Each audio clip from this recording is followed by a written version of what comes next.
Hey there! Welcome to my channel. இன்னைக்கு நம்ம வீடியோவில் ஒரு தாய் ட்ராமா பற்றி தான் பார்க்க போகிறோம்.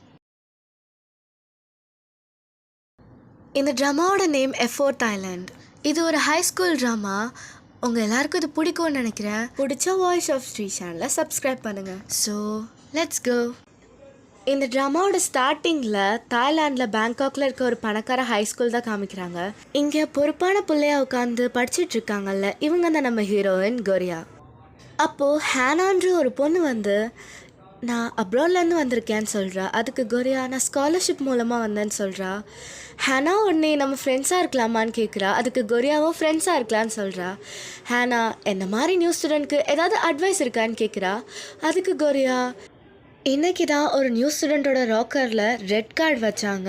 அந்த நியூ ஸ்டூடெண்ட்டை பற்றி இந்த ஸ்கூலில் இருக்க எல்லா பசங்களுக்கும் குரூப் சாட் மூலயமா தெரிய வரும். அந்த பசங்க எல்லாரும் ரெட் கார்டுனால இந்த பையனை புல்லி பண்ணுவாங்க. அவன் ஃபோனை எடுத்துகிட்டு போகிறது அந்த மாதிரிலாம் பண்ணுவாங்க. வெயிட் பண்ணு, டீச்சர்ஸ் கூட தடுக்க மாட்டாங்களா?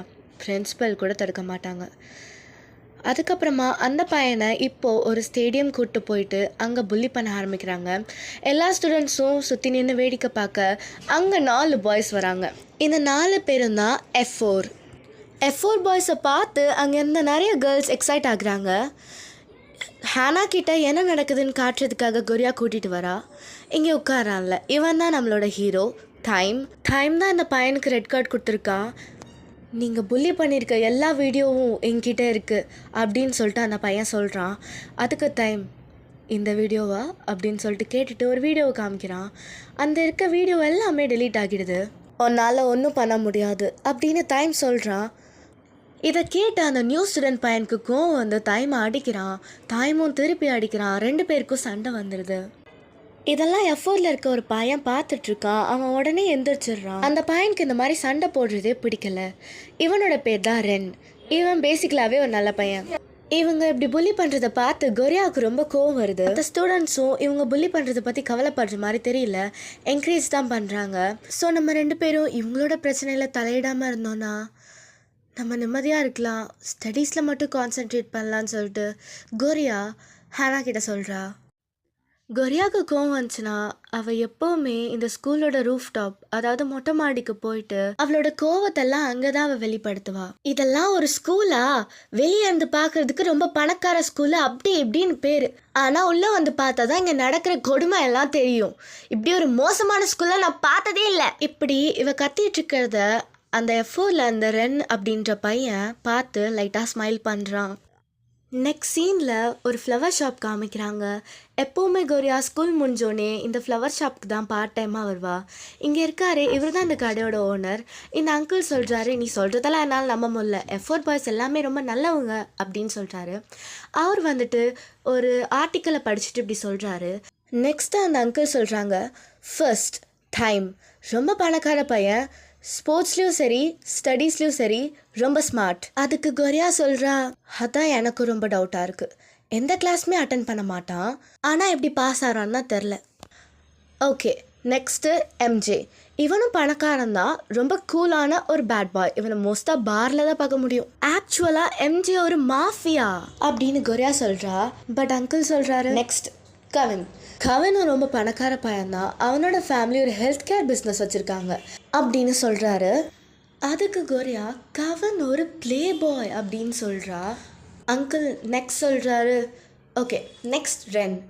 இவன் ஒரு பெரிய பிஸ்னஸ் மேனோட பையன் அப்படின்னு சொல்கிறாரு. அதுக்கு கோரியா, அவன் மற்றவங்கள மாதிரி இல்லை, ரொம்ப நல்லவன். ஆனால் மற்ற 3 பேர் பண்ணுற தப்ப ரென் ஏன் தடுக்க மாட்டேங்கிறான்னா எனக்கு தெரியல.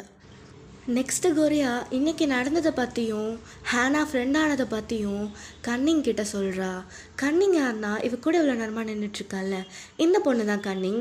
ஸ்கூலில் இருக்க மற்ற எல்லா பசங்களுமே பணக்கார திமிர பிடிச்ச பசங்களாக இருக்கிறதுனால அவள் யார் கூடயுமே ஃப்ரெண்டாக இருக்கிறது இல்லை. பார்ட் டைம் ஜாப் பார்க்குற, இந்த கடையில் இருக்கிற கூட வேலை பார்க்குற இந்த கன்னிங் தான் கோரியாவோட ஒரு பெஸ்ட் ஃப்ரெண்ட். நெக்ஸ்ட் சீனில் கொரியா ஃப்ளவர் ஷாப்லேருந்து அவளோட வீட்டுக்கு வந்துடுறா. கொரியாவோட ஃபேமிலி ரொம்பவே சின்னது.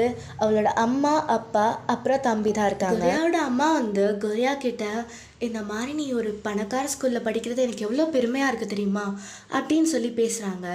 அதுக்கப்புறமா யாருக்கு தெரியும், அந்த ஸ்கூலில் இருக்க ஏதாவது ஒரு பணக்கார பையனுக்கு ஒன்று பிடிச்சாலும் பிடிக்கலாம் அப்படின்னு சொல்லிட்டு அவங்க ஜாலியாக விளையாடி பேசிகிட்டு இருக்காங்க. பட் ஸ்கூலில் நடக்கிற எதுவும் அவங்களுக்கு அவ்வளோவா தெரியாது. நெக்ஸ்ட் சீனில் பார்த்தா ஒருத்தங்க ஸ்பீச் கொடுக்குறாங்க. அவங்க கொடுக்குறது ஒரு மோட்டிவேஷ்னல் ஸ்பீச் மாதிரி இருக்குது. கொரியாவும் அவங்க அப்பாவும் இந்த மீட்டிங்கை அட்டன் பண்ணுறாங்க. இவங்க பேர் தான் மீரா. இவங்க இந்த மாதிரி மோட்டிவேஷ்னல் ஸ்பீச்சுக்காக ரொம்பவே ஃபேமஸ். ஸ்கூல்ஸ் அண்ட் காலேஜஸ்க்கு போய் மோட்டிவேஷ்னல் ஸ்பீச் கொடுப்பாங்க. மீட்டிங் முடிஞ்சதும் கொரியா அவங்க அப்பாவை அனுப்பிட்டு கேன்டீனில் உட்காந்து சாப்பிட்டுட்டே மீராவோட வீடியோ பார்த்துட்ருப்பா. அப்போது ஹேனா அங்கே வந்து என்ன பண்ணிகிட்ருக்கேன்னு கேட்டு மீராவை பற்றி பேசுகிறா. அதுக்கப்புறமா இந்த மாதிரி ஒரு ஃப்ரெண்ட் கிடைக்க நான் ரொம்ப லக்கி.